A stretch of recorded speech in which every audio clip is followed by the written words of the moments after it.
হে আমার নবী, মক্কার কাফেররা আপনার কাছে আমার পরিচয় জানতে চায়। আপনি বলে দিন, কুল হুয়াল্লাহু আহাদ, আল্লাহ হলেন এক, আল্লাহ অদ্বিতীয়, আল্লাহর সাথে কাউকে শরীক করা যাবে না। আল্লাহ এক, আল্লাহর সাথে কাউকে শরীক করা যাবে না। আল্লাহকে যদি চিনতে হয় তাহলে আল্লাহ রাব্বুল আলামিনের সৃষ্টির দিকে তাকাও, তাহলে আল্লাহকে চিনতে পারবে। কুল হুয়াল্লাহু আহাদ, আল্লাহ এক, আল্লাহুস সামাদ, আল্লাহ হলেন সামাদ, আল্লাহ কারো মুখাপেক্ষী নন। লাম ইয়ালিদ ওয়া লাম ইউলাদ, তিনি কাউকে জন্ম দেন নাই, কাহার ঘরে জন্মগ্রহণ করেন নাই। ওয়া লাম ইয়াকুল লাহু কুফুয়ান আহাদ, তার সমকক্ষ কেউ নাই। এই হচ্ছে আল্লাহর পরিচয়। আরেক রায়াতের মধ্যে আছে,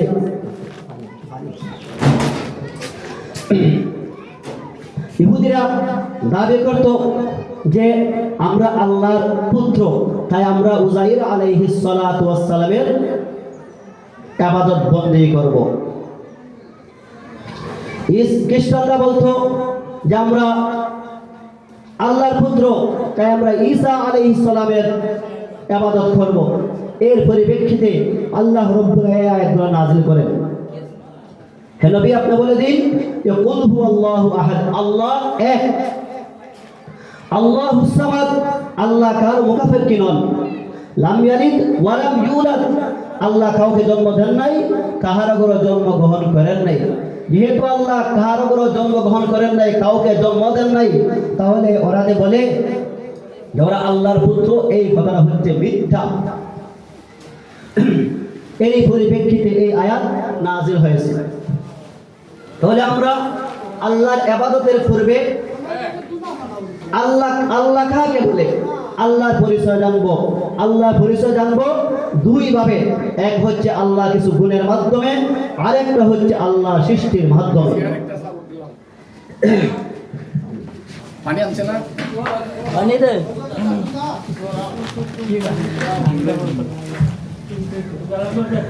তো আল্লাহ রাব্বুল আলামিন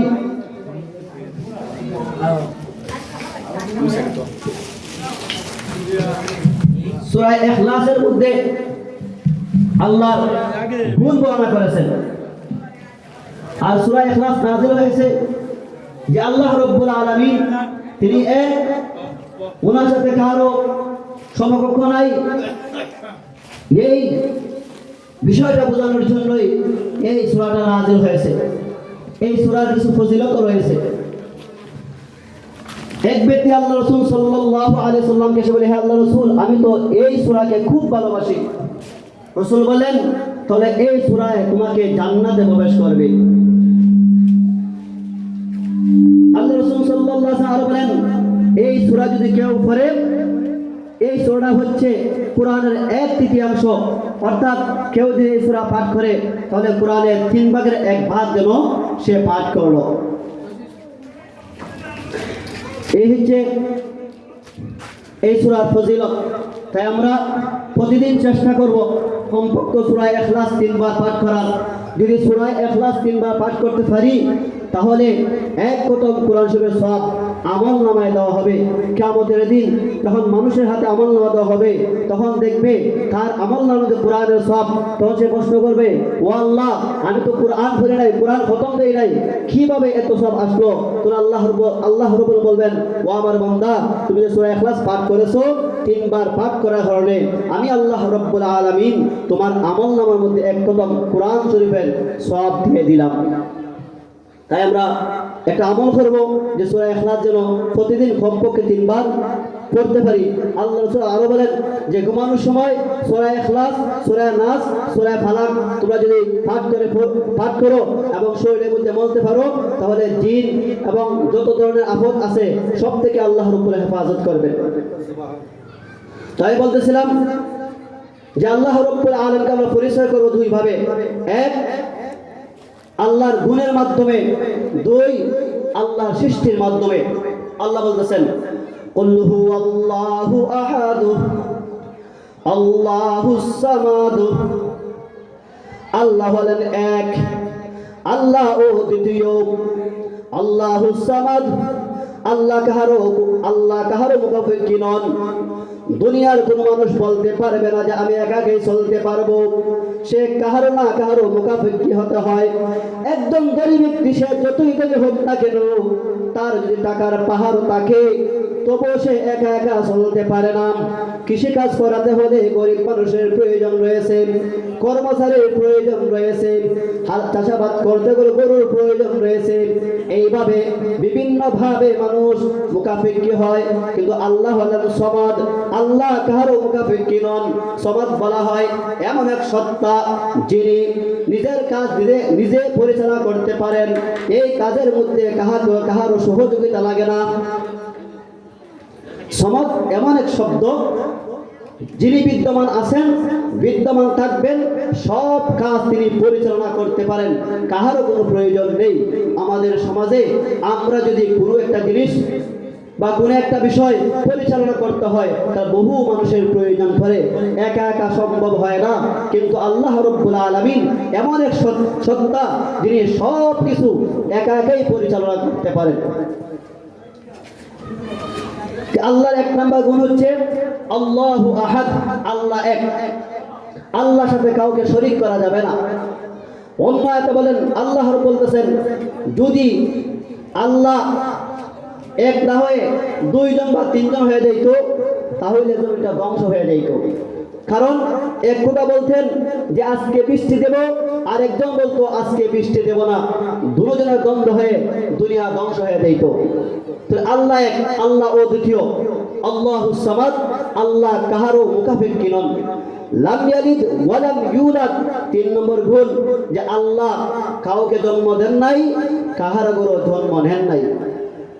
আল্লাহ হলেন স্রষ্টা, যে স্রষ্টা সে কাহারও জন্ম নিতে পারে না।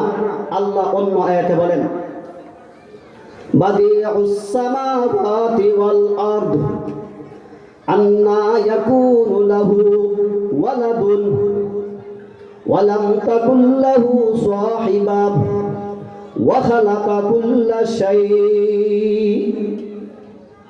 আল্লাহ হলেন আসমান এবং জমিনের স্রষ্টা। আসমান এবং জমিনকে আল্লাহ রব্বুল আলামিন সৃষ্টি করেছেন।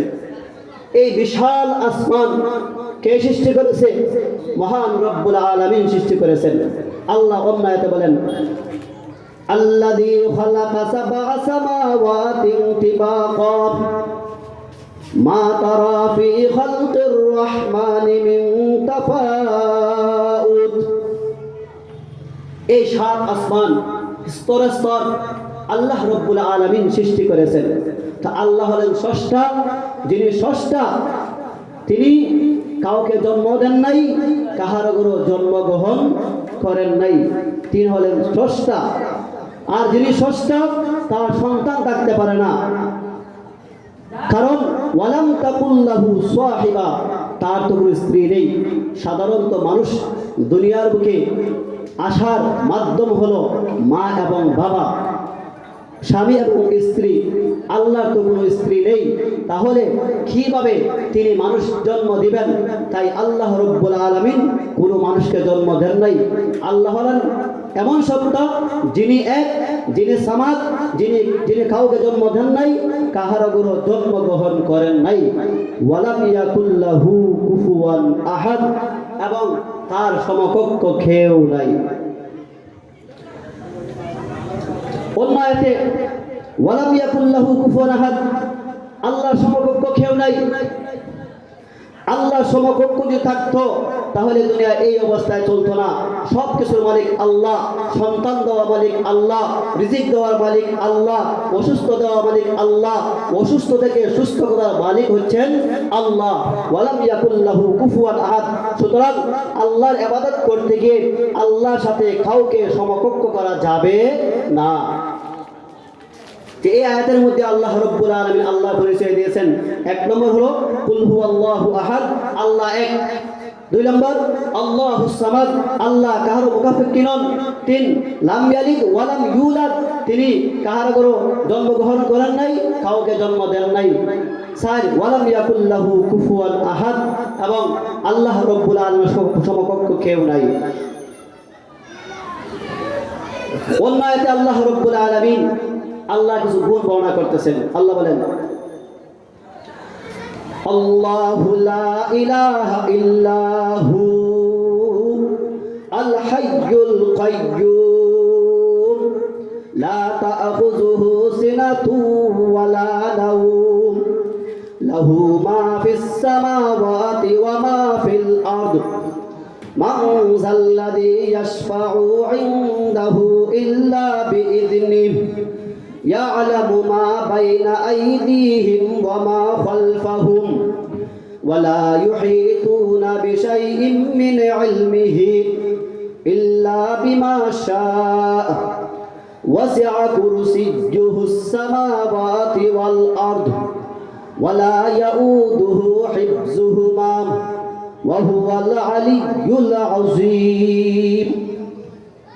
এই আয়াতের মধ্যে আল্লাহ রাব্বুল আলামিন আল্লাহ পরিচয় দিচ্ছেন গুণের মাধ্যমে। আল্লাহ হতে হলে কি কি গুণের প্রয়োজন?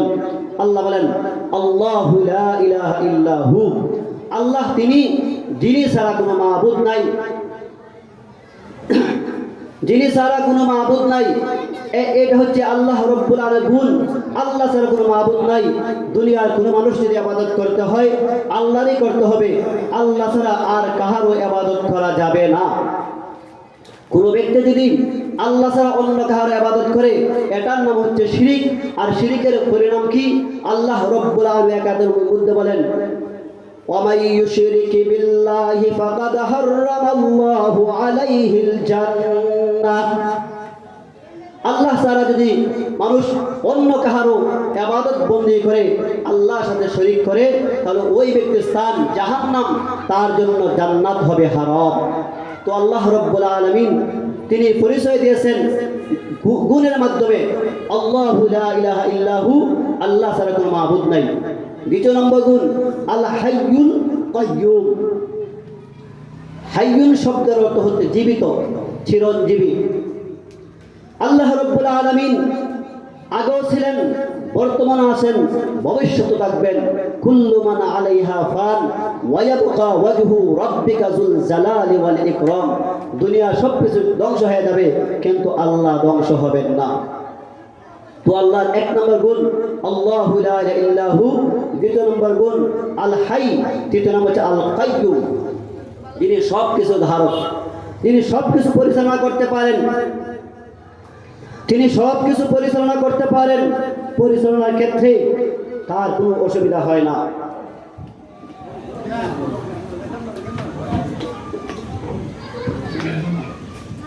আল্লাহর আরেকটা গুণ লা তা'খুযুহু সিনাতুন ওয়া লা নাওম। আল্লাহ হলেন এমন সত্তা যার তন্দাও আসে না, উঙ্গানিও আসে না, ঘুমও আসে না।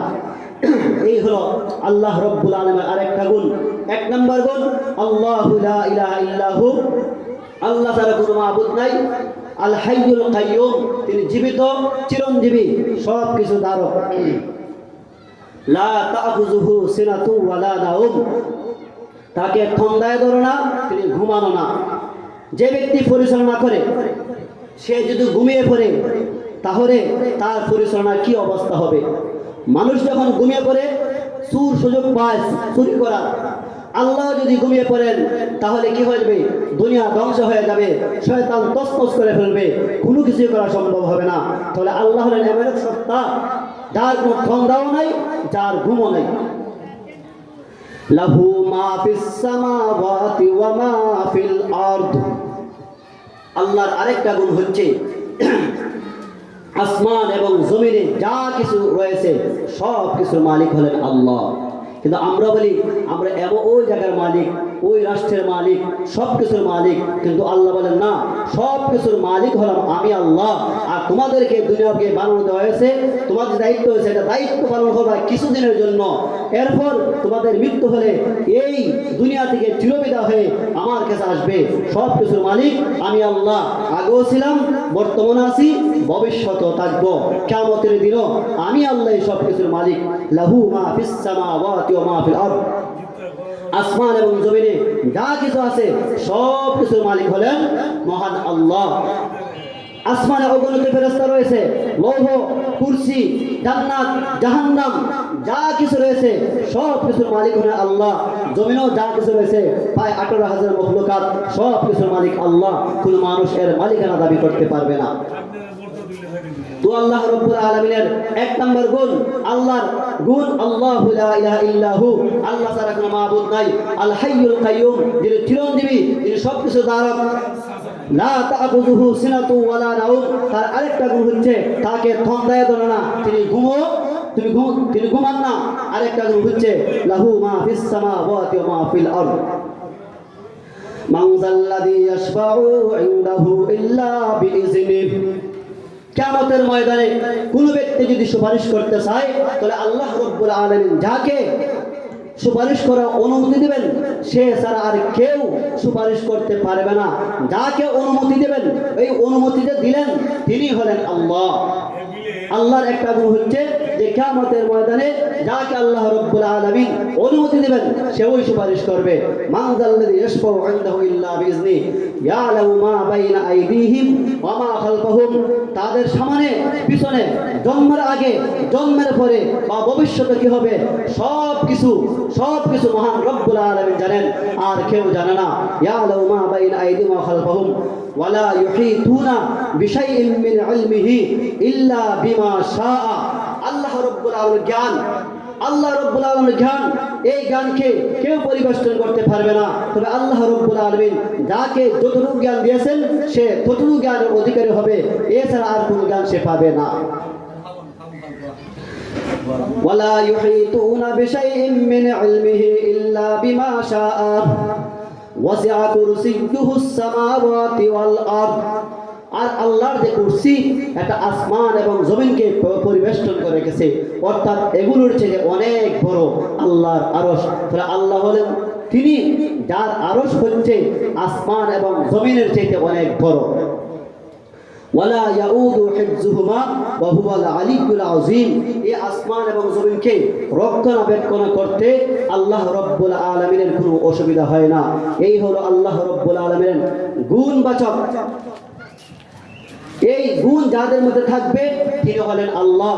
আর এই গুণগুলা শুধুমাত্র আল্লাহ রাব্বুল আলামিনের কাছেই পাওয়া যায়। আল্লাহ বলতেছেন ওয়াবুদুল্লাহ, তোমরা আল্লাহর ইবাদত করো।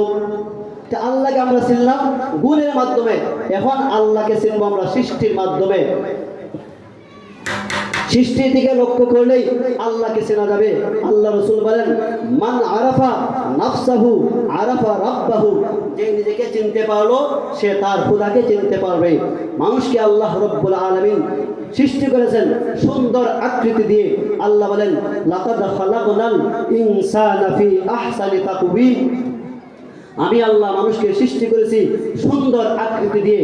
এই যে আল্লাহ রাব্বুল আলামিন আমাদেরকে দুটো চক্ষু দিলেন, দুইটা কান দিলেন, দুইটা হাত দিলেন, দুইটা পা দিলেন, এত সুন্দর আল্লাহ রাব্বুল আলামিন আমাদেরকে সৃষ্টি করলেন। তাহলে আমাদের বডির দিকে চাইলে বোঝা যায় যে একজন সৃষ্টিকর্তা রয়েছে, যিনি সৃষ্টি করেছেন আমাদেরকে, তিনি হলেন আল্লাহ। তাহলে রাসূল বলেন যে নিজেকে চিনতে পারবে সে আল্লাহকে চিনতে পারবে। তাহলে আগে নিজেকে চিনতে হবে। যার একটা চোখ নাই সে বুঝতে পারে তার চোখের কত মূল্য, যার একটা হাত নাই সে বুঝতে পারে তার হাতের কত মূল্য। আল্লাহ রাব্বুল আলামিন আমাদেরকে এগুলা দান করেছেন, তিনি হলেন যিনি আমাদেরকে এই সব নিয়ামত দান করেছেন, তিনি হলেন আল্লাহ। তাহলে আমরা নিজেকে চিনতে পারলে আল্লাহকে চিনতে পারবো।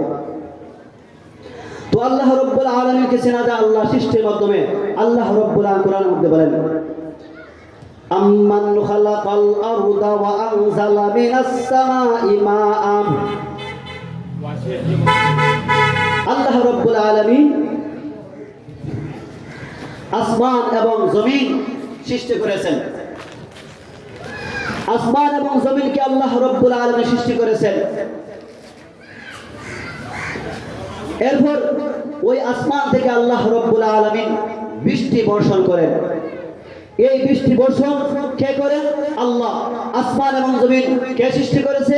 আল্লাহ। এই জন্য আল্লাহ বলতেছেন আম্মান খালাকাস সামাওয়াতি ওয়াল আরদ, বলো দেখি কে আসমান এবং জমিনকে সৃষ্টি করলো?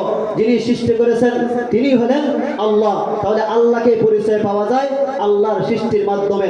ওয়া আনজালা মিনাস সামাই মাআ, এবং বলো কে আসমান থেকে বৃষ্টি বর্ষণ করে? যিনি বৃষ্টি বর্ষণ করেন তিনি হলেন আল্লাহ। ফাআমবাতনা বিহি হাদাইকা যাতা বাহজা। আর ওই বৃষ্টির পানির দ্বারা কে এত সুন্দর সুন্দর উদ্যান সৃষ্টি করে?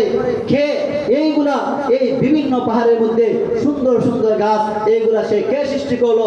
যিনি সৃষ্টি করেছেন তিনি হলেন আল্লাহ। আল্লাহ বলেন, মা কানা লাকুম আন তুমবিতু শাজারাহা আ ইলাহুম মা আল্লাহ বাল হুম কওমুন ইয়াদিলুন। তোমাদের কাহারও কোনো শক্তি নাই একটা বৃক্ষ সৃষ্টি করার মতন। তাহলে এই বৃক্ষগুলা যিনি সৃষ্টি করেছেন তিনি হলেন আল্লাহ। তা আল্লাহকে পরিচয় পাওয়া যায় আল্লাহর সৃষ্টির মাধ্যমে। আল্লাহ বলতেছেন, আম্মান খালাকাস সামাওয়াতি ওয়াল আরদ ওয়া আনজালা লাকুম মিনাস সামাই মাআন ফাআমবাতনা বিহি হাদাইকা যাতা বাহজাম মা কানা লাকুম আন তুমবিতু শাজারাহা ইলাহুম মা'আল্লাহ বাল হুম কওমুন ইয়াদিলুন। ও দুনিয়ার মানুষ, একটু আসমানের দিকে তাকাও। কে সেই আসমানকে সৃষ্টি করলো? কে এই জমিনকে সৃষ্টি করলো? আসমান তো একটা নয়। আল্লাহ অন্য আয়াতে বলেন, আল্লাযী খালাকা সাবআ সামাওয়াতি তিবাকা। আল্লাহ রাব্বুল আলামিন 7টা আসমান সৃষ্টি করেছেন, স্তরে স্তরে সৃষ্টি করেছেন। প্রথম আসমানের চেয়ে দ্বিতীয় আসমান আরো অনেক বড়, দ্বিতীয় আসমানের চেয়ে তৃতীয় আসমান অনেক বড়, তৃতীয় আসমানের চেয়ে চতুর্থ আসমান অনেক বড়। এইভাবে আমি আল্লাহ 7টা আসমান সৃষ্টি করেছি। ও দুনিয়ার মানুষ, যদি আমি আল্লাহকে চিনতে চাও, আমি আল্লাহকে পেতে চাও, তাহলে আমার সৃষ্টির দিকে তোমরা লক্ষ্য করো। কে সেই আসমান বানাইলো? 7টা আসমান স্তরে স্তর। কে বানাইলো? কে আরশ বানাইলো? কে লৌহ বানাইলো? কে জান্নাত বানাইলো? কে জাহান্নাম বানাইলো? ওইগুলার দিকে যদি চিন্তা করো, তাহলে তোমরা আমি আল্লাহকে চিনতে পারবে। আম্মান খালাকাস সামাওয়াতি ওয়াল আরদ ওয়া আনজালা লাকুম মিনাস সামাই মাআন ফাআমবাতনা বিহি হাদাইকা যাতা বাহজাম মা কানা লাকুম আন তুমবিতু শাজারাহা আ ইলাহুম মা'আল্লাহ বাল হুম কওমুন ইয়াদিলুন। আমি আল্লাহ এত সুন্দর আসমান বানাইলাম, এত সুন্দর জমিন বানাইলাম। এরপর আসমান থেকে আমি আল্লাহ তোমাদের সুবিধার জন্য বৃষ্টি বর্ষণ করি। যখন বৃষ্টি বর্ষণ হয়, যেই মাটিগুলো থাকে অনেক অনেক শক্ত, সেই মাটির মধ্যে যখন বৃষ্টি পড়ে আস্তে আস্তে গাছ উদিত হয়। এইগুলা কি করে? এইগুলা কে করে? এইগুলা যিনি করেন তিনি হলেন আল্লাহ। তাহলে আল্লাহকে যদি চিনতে চাও, আল্লাহর সৃষ্টির দিকে তাকাও, তাহলে আল্লাহকে চিনতে পারবে। আল্লাহ রাব্বুল আলামিন ওই বৃষ্টির মাধ্যমে সুন্দর সুন্দর বাগানগুলা সৃষ্টি করেন। আমরা যদি পাহাড়ের দিকে তাকাই, শত শত শত শত বৃক্ষ, বিভিন্ন জাতের বৃক্ষ, অনেক বৃক্ষ রয়েছে যার নামে আমরা জানতে পারি না। এই সুন্দর সুন্দর বৃক্ষ কে সৃষ্টি করলো? যিনি সৃষ্টি করেছেন তিনি হলেন আমার আল্লাহ। আল্লাহ বলেন, ও দুনিয়ার মানুষ, তোমরা কি পারবে কোন একটি বৃক্ষ সৃষ্টি করতে? তোমাদের দ্বারা সম্ভব না। তাহলে তোমরা কেন আমি আল্লাহ থেকে বিচ্যুত হয়ে অন্যদিকে দৌড়ো? আমি আল্লাহর সাথে কেন শরীক করো? আল্লাহ রাব্বুল আলামিন সব গুনাহ মাফ করবেন, কিন্তু যারা শিরক করে ওদেরকে আল্লাহ রাব্বুল আলামিন মাফ করবেন না। আল্লাহ রাসূল বলেন, মাতা লা ইউশরিকু বিল্লাহি শাইআ দাখালাল জান্নাহ ওয়া ফি রাওয়ায়াতিন মাতা ইউশরিকু বিল্লাহি শাইআ দাখালান নার। আল্লাহ নবী বলেন, কোন ব্যক্তি যদি মৃত্যুবরণ করে ওই অবস্থায় সে আল্লাহর সাথে কাউকে শরীক করে নাই, যদি ও নামাজ না পড়ে, রোজা না রাখে, আল্লাহ রাব্বুল আলামিন ইচ্ছা করেন তাহলে তাকে মাফ করে জান্নাতে পৌঁছে দিবেন। কিন্তু কোন ব্যক্তি যদি আল্লাহর সাথে শরীক করে মৃত্যুবরণ করে, তার জায়গা হবে জাহান্নাম। আল্লাহকে আগে চিনতে হবে। তাহলে আমরা আল্লাহকে চিনলাম আল্লাহ গুণের মাধ্যমে, আল্লাহকে চিনবো আমরা আল্লাহ সৃষ্টির মাধ্যমে। আল্লাহ আয়াতে বলেন, আম্মান জাআলাল আরদা কারারান ওয়া জাআলা খিলালাহা আনহারান ওয়া জাআলা লাহা রাওয়াসিয়া ওয়া জাআলা বাইনাল বাহরাইনি হাজিজান আ ইলাহুম মা'আল্লাহ বাল আকসারুহুম লা ইয়ালামুন। দুনিয়ার মানুষ, বলো ওই জমিনকে বসবাসের উপযোগী কে করলো? আমি আল্লাহ যদি ওই জমিনটাকে এত শক্ত দিতাম তাহলে ফাড়া দিলে তোমরা দুঃখ পাইতে, যদি নরম দিতাম তাহলে ফাড়া ফেললে নিচের দিকে দাবিয়ে যাইত। আমি আল্লাহ এগুলো না করে তোমাদের বসবাসের উপযোগী করেছি, তাহলে এই জমিনটাকে আমি আল্লাহ তোমাদের বসবাসের উপযোগী করলাম। এই জমিন যিনি বসবাসের উপযোগী করেছেন তিনি হলেন আল্লাহ, তিনি হলেন আল্লাহ। আল্লাহকে যদি চিনতে চাও আল্লাহর সৃষ্টির দিকে তাকাও। এরপরে আল্লাহ বলেন ওই জমিনের মাঝে মাঝে আমি আল্লাহ রব্বুল আলামিন নদী নালা প্রবাহিত করেছি। যদি নদী নালা না থাকতো তাহলে মানুষের অনেক অসুবিধা হয়ে যেত, মানুষের পানির সমস্যা হতো, জমি জমা করতে পারতো না, অনেক জিনিসের সমস্যা হতো। এই যে আমি আল্লাহ জমিনের মাঝে মাঝে নদী নালা প্রবাহিত করলাম, আমি আল্লাহ তোমাদের সুবিধার জন্য করেছি। তোমরা যদি আমাকে চিনতে চাও তাহলে ওইদিকে তাকাও, তাহলে আমাকে চিনতে পারবে। এবার ও দুনিয়া মানুষ চিন্তা করো, এই জমিনটাকে যিনি বসবাসের উপযোগী করেছেন তিনি হলেন আল্লাহ। এই জমিনের মধ্যে যিনি নদী নালা প্রবাহিত করেছেন তিনি হলেন আল্লাহ। আল্লাহ রব্বুল আলামিন চেনা যায় আল্লাহ কিছু গুণের মাধ্যমে, আর আল্লাহকে চেনা যায় আল্লাহর সৃষ্টির মাধ্যমে। এরপর আল্লাহ বলেন ও দুনিয়ার মানুষ, তোমরা একটু চিন্তা করো, তোমরা যখন সমুদ্রের মধ্যে যাও অন্ধকার হয়ে যায় এবং সমুদ্রে বিশাল ঢেউ উঠে, ওই ঢেউ থেকে ওই বিপদ থেকে তোমাদেরকে রক্ষা করে কে? ওই সমুদ্রের মধ্যে তোমরা যখন পথ হারিয়ে ফেলো তোমাদেরকে পথ দেখায় কে? যিনি তোমাদেরকে পথ দেখায়, যিনি তোমাদেরকে বিপদ থেকে রক্ষা করেন তিনি হলেন তোমাদের আল্লাহ। আল্লাহ চিনতে গেলে আল্লাহ রব্বুল আলামিনের যত সৃষ্টি আছে এই সৃষ্টির দিকে তাকাইলেই আল্লাহ চেনা যায়। তাহলে আমি আয়াত তেলাওয়াত করেছিলাম ওয়াবুদুল্লাহ, আল্লাহর ইবাদত করো। আল্লাহ ইবাদতের আগে আল্লাহকে চিনলাম। আল্লাহ চেনা যায় গুণের মাধ্যমে, আল্লাহ চেনা যায় আল্লাহর সৃষ্টির মাধ্যমে। এবার আয়াতের দিকে আসি।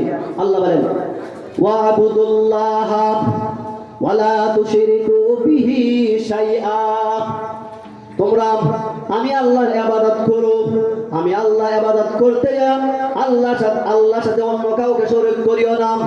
ওয়া বিল ওয়ালিদাইনি ইহসানা, আর মাতা পিতার সাথে ভালো ব্যবহার করো। আল্লাহর ইবাদত করতে আল্লাহ রব্বুল আলামিন আদেশ দিয়েছেন ওয়াবুদুল্লাহ। ইবাদত কাকে বলে এবং ইবাদত কত প্রকার? ইবাদত বলা হয় আল্লাহ রব্বুল আলামিনের যত বিধান আছে সব বিধান মানার নাম হচ্ছে ইবাদত। এই ইবাদত হচ্ছে দুই প্রকার, এক করণীয়, এক দুই বর্জনীয়। কিছু কিছু ইবাদত আছে পালন করতে হয়, কিছু কিছু ইবাদত আছে বর্জন করতে হয়। যেগুলা পালন করার কথা সেইগুলা পালন করলে সব পাওয়া যায়, যেগুলা বর্জন করার কথা সেইগুলা বর্জন করলে সব পাওয়া যায়। পালনের বিষয় উদাহরণস্বরূপ যেমন নামাজ, আল্লাহ রব্বুল আলামিন 5 ওয়াক্ত নামাজ আমাদের উপর ফরজ করেছেন। এই নামাজ যদি পড়ি তাহলে সব পাবো। বর্জনের বিষয় যেমন আল্লাহ রব্বুল আলামিন আমাদের উপর সুদকে হারাম করেছেন। এই সুদ খাওয়ার সুযোগটা সত্য যদি না খাই বর্জন করি তাহলে এটাও সব পাবো। তো আল্লাহ বলতেছেন ওয়াবুদুল্লাহ, আল্লাহর ইবাদত করো। আল্লাহর ইবাদত করতে হবে খালিস ভাবে, একনিষ্ঠ ভাবে, যাতে এই ইবাদতটা আল্লাহর জন্য হয়। যদি আল্লাহর জন্য ইবাদত হয় আর ওই ধরনের ইবাদত করা হয় তাহলে যত বিপদ আসুক সব বিপদ থেকে আল্লাহ রব্বুল আলামিন আপনাকে আমাকে মুক্তি দান করবেন। এই ছোট একটা ঘটনা বলেই আমার ওয়াজ আমি এখানে শেষ করব।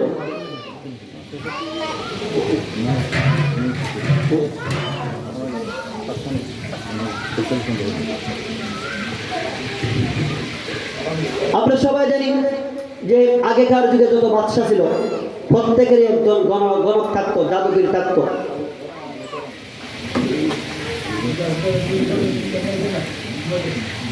ওই বাদশার কাছে তার জাদুগিরে বলল, ও বাদশা, আমি তো আস্তে আস্তে বৃদ্ধ হয়ে যাইতেছি, আমার তো সময় শেষ, তাহলে একজন খুব বুদ্ধিমতী একজন বালক আমাকে দাও, যাতে করে আমি তাকে এই জাদুবিদ্যা শিক্ষা দিতে পারি, আমার পরে এগুলা পরিচালনা করবে সে। তখন বাদশাহ তার রাজত্বের মধ্যে জানাই দিল যে কে এমন বুদ্ধিমান ছেলে আছে তাকে একটু আমাদের দরবার এটা দাও। তখন সবাই মিলে একটা বাচ্চাকে আনলো। ছেলে খুবই বুদ্ধিমতী, তার জ্ঞান প্রচুর। ওই ছেলেটা যখন জাদুঘরের কাছে আসলো তখন তাকে সে জাদুবিদ্যা শিক্ষা দেয়, সেও জাদুবিদ্যা শিক্ষা করে। তবে তার বাড়ির থেকে আসা যাওয়া রাস্তার মধ্যে একজন সাধক রয়েছেন, যিনি খ্রিস্টান ধর্মের সাধক। সেই সময় খ্রিস্টান ধর্মই ছিল সত্য ধর্ম। ওই ছেলেটা জাদুবিদ্যা শিক্ষার পর যখন বাড়িতে যাইত তখন ওই সাধকের কাছে কিছু সময় দিত। সে ওই সাধক থেকেও অনেক কিছু অর্জন করেছে। হঠাৎ করে একদিন দেখতে পায় যে মানুষ একটা রাস্তার মধ্যে বীর জমাইছে। কেন বীর জমাইল? ওই বীরটা দেখার জন্য ওই ছেলেটাও সেখানে গেল। গিয়া দেখেও একটা হিংস্র পানি মানুষের রাস্তা আটক করে রেখেছে। কেউ সেই পানিকে সরানোর মতো ক্ষমতা নাই। ওই বালকটি মনে মনে ভাবলো, এখনই আমার সুযোগ, আমি পরীক্ষা করে নেব ওই সাধকের ধর্ম সত্য না জাদুঘরের ধর্ম সত্য। এই মুহূর্তে আমি পরীক্ষা করে নেব, যেটা আমার পরীক্ষার ফলাফল ভালো হয় সেটাই আমি গ্রহণ করব। ওই বলে ওই বালকটা হাতের মধ্যে একটা কঙ্কর নিল। নেওয়ার পর বলল, ওই আমি কঙ্করটা ওই হিংস্র পানির পর নিক্ষেপ করলাম। যদি সাধকের ধর্ম সত্য হয় তাহলে হিংস্র পানিটা মরে যাবে। এই কথা বলে যখন সে নিক্ষেপ করলো সাথে সাথে হিংস্র পানি মরে গেল এবং সবার রাস্তা ক্লিয়ার হয়ে গেল। সবাই রাস্তা দিয়ে যেতে শুরু করলো। এবার চতুর্দিকে সুর পড়ে গেল। কে সে? ওই বালক। কিভাবে হিংস্র পানিকে সে হত্যা করলো, তার কাছে কি রয়েছে? এখন চতুর্দিকে তার কথা, চতুর্দিকে আলোচনা শুরু হয়ে গেল। এক পর্যায়ে মানুষ তার কাছে বীর জমাইল, আমার অমুক সমস্যা, আমার অমুক সমস্যা, আমার তমুক সমস্যা, এগুলা দূর করে দাও। ওই বালকটি বলল, দূর করার ক্ষমতা আমার নাই, দূর করবেন আমার রব যিনি তিনি, আমি দূর করতে পারবো না। গত কয়েকদিন আগে যে হিংস্র পানিটা মরেছিল সেটা আমার হুকুমে নয়, আল্লাহ রাব্বুল আলামিনের হুকুমে। আমি আল্লাহর নাম নিয়ে সেই কঙ্করটা নিক্ষেপ করেছিলাম। ওই কঙ্কর নিক্ষেপ করার কারণে সেই হিংস্র পানিটা মরে গেছে। এটা আমার কোনো অলৌকিকতা নয়, এটা আল্লাহ রাব্বুল আলামিনের হুকুম হয়েছে। এখন সবাই বলে আল্লাহর হুকুমে।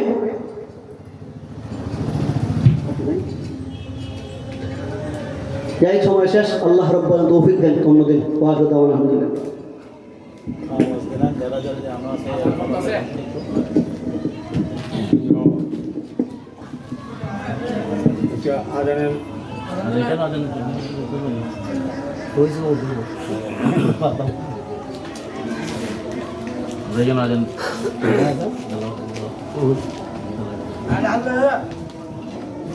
মোহাম্মদ ভাই না তো jalan kami dapat rumah ini kau sih ada kau naik kau sih ada azan deh abang sedang naik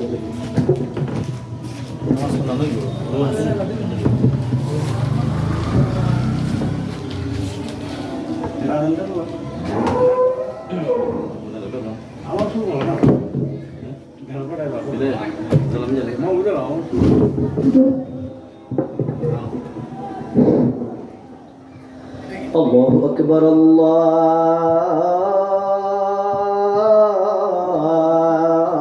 Akbar, Allah